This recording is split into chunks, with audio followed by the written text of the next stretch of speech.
من أخطاء الناس في الصلاة خطأهم عند تكبيرة الإحرام. تكبيرة الإحرام ركن من أركان الصلاة، لا تصح الصلاة بغير تكبيرة الإحرام.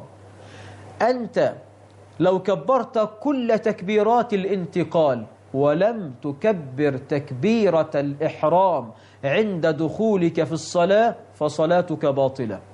ولو كبرت تكبيرة الإحرام عند الدخول في الصلاة ولم تكبر أي تكبيرة من تكبيرات الانتقال فصلاتك صحيحة.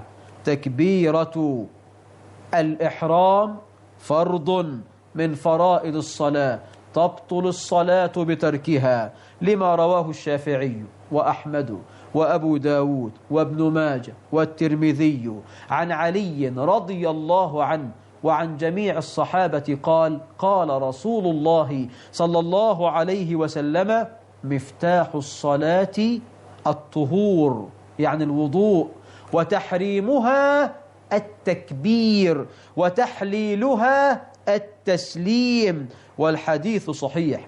تحريم الصلاة التكبير، تحريمها التكبير.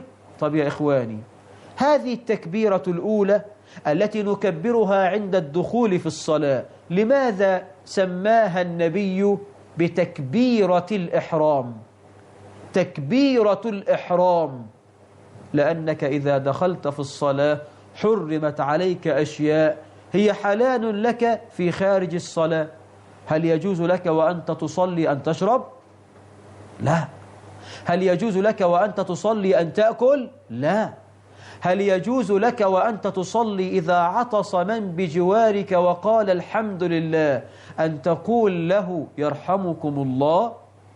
أنت إذا عطست في الصلاة يجوز أن تقول الحمد لله، لكن هل يصح لمن بجوارك أن يقول لك يرحمكم الله؟ لأن هذا من حقوق المسلم على المسلم، وإذا عطس فحمد الله فشمت. لا، هذا حرام في الصلاة، هذا حرام في الصلاة. هل يجوز لك وأنت في الصلاة أن تتلفت، أن تستدبر القبلة؟ لا يصح. فسميت بتكبيرة الإحرام لأنك إذا كبرتها ودخلت في الصلاة حذر عنك أشياء، حرمت عليك أشياء هي بالأساس حلال. انظر إلى أخطاء الناس عند التكبير. منهم من يدخل همزة الاستفهام على لفظ الجلالة فيقول هكذا: الله أكبر. أنت بتسألنا ربنا أكبر ولا مش أكبر؟ فيمط فيها لدرجة أنه يدخل همزة الاستفهام على لفظ الجلالة فينطقها هكذا: الله أكبر، الله أكبر. غلط. أنت لو قصدت هذا لكفرت، كأنك تسأل ربنا أكبر أم أصغر. اضبط لسانك. الله أكبر، الله أكبر، مش الله أكبر. كذا من أخطائهم عند التكبير إدخال همزة الاستفهام على لفظ أكبر. هذا كله نسمعه. بعضهم ينطقها هكذا: الله أكبر، الله أكبر. خطأ.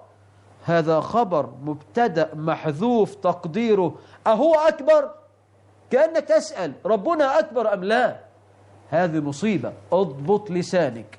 كذلك من أخطائهم إدخال ألف بعد الباء وقبل الراء في كلمة أكبر. والله هذا أسمعه، فيقول أحدهم الله أكبر، سيما في التكبيرة الأخيرة أو عند الرفع من السجدة الثانية في الركعة الثانية للجلوس للتشهد الأوسط، فينطقها هكذا: الله أكبر. يا عبد الله، الكبر يعني الطبل، معنى الكبر يعني الطبل. لا تنطقها هكذا، لا تمط فيها تمطيطا، لا تمطها تمطيطا. الله أكبر، الله أكبر. كذا من أخطائهم إبدال همزة أكبر بواو. والله صليت خلف أحدهم فكان يتلفظ بالتكبير هكذا: الله أكبر، الله أكبر، الله أكبر، الله أكبر. الله أكبر. كذا من أخطائهم إشباع ضمة الهاء في لفظ الجلالة حتى تنقلب إلى واو. الله أكبر، الله أكبر، كل هذا خطأ. النطق الصحيح الله أكبر، الله أكبر. هذا من أخطاء الناس عند التكبير. ثالثا من أخطائهم عند التكبير المد في التكبير، سيما في صلاة الجماعة. تلاقي الشيخ الإمام عايز ينبه الناس إن دي آخر تكبيرة وبعدها التشهد الأوسط أو التشهد الأخير، فيمط في هاتين التكبيرتين الله أكبر. ليه كده؟